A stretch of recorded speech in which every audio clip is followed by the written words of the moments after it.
La remise en cause de l'État social, pourtant clé de voûte de tous les systèmes d'assurance et d'entraide, est la conséquence d'un glissement d'une solidarité construite comme une garantie collective inconditionnelle vers son interprétation contractuelle conçue comme une contrepartie, explique le collectif d'auteurs de l'ouvrage intitulé L'État social dans tous ses états, rationalisation, épreuve et réaction de l'intervention sociale.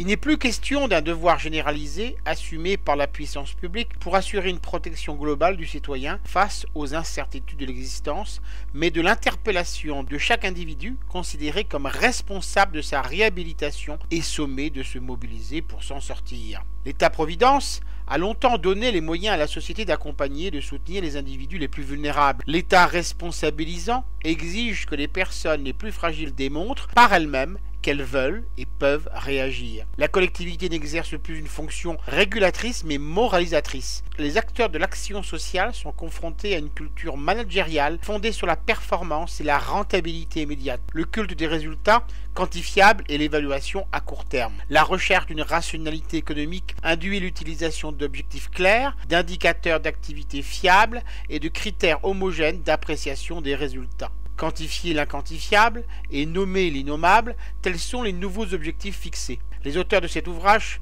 illustrent cette nouvelle doxa en décrivant des pratiques de terrain symptomatiques. À l'image du choix du sport pour un public en cours d'insertion, destiné ouvertement non à lui permettre d'accéder à un épanouissement personnel, mais à renforcer ses capacités à l'effort et au dynamisme. Mais aussi la participation des usagers leur assurant non pas tant un plus grand pouvoir sur leur propre vie, mais le renforcement de leur employabilité au regard des exigences du marché du travail. Sans oublier ces politiques d'activation devant renforcer chez l'individu son estime de soi et sa confiance en lui, le rendant ainsi bien plus conforme aux attentes de l'employeur. Le postulat est clair, le comportement de l'individu est un choix de sa part qu'il faut modifier pour le rendre plus adaptable et donc plus compétitif. Les facteurs externes ne sont plus pris en compte, seule sa bonne volonté est en cause. La solution pour échapper à la précarité, au chômage et à la pauvreté est entre ses mains. S'il n'y arrive pas, c'est finalement de sa faute. Il n'y a plus que les pauvres méritants, convaincus de ne pas s'adonner à l'assistanat, qui mériteraient d'être aidés. Plus que jamais, le travail social est écartelé entre l'accusation foucaldienne de se limiter à un rôle de contrôle social et l'ambition humaniste de venir en aide aux populations les plus défavorisées. Je rappelle le titre de l'ouvrage que je viens de vous présenter, L'État social dans tous ses états, rationalisation, épreuve et réaction de l'intervention sociale. Les contributions des auteurs ont été réunies sous la direction de Manuel Boucher et Mohamed Belkacemi. Il a été publié chez l'Harmattan en 2014 et est vendu 33 €.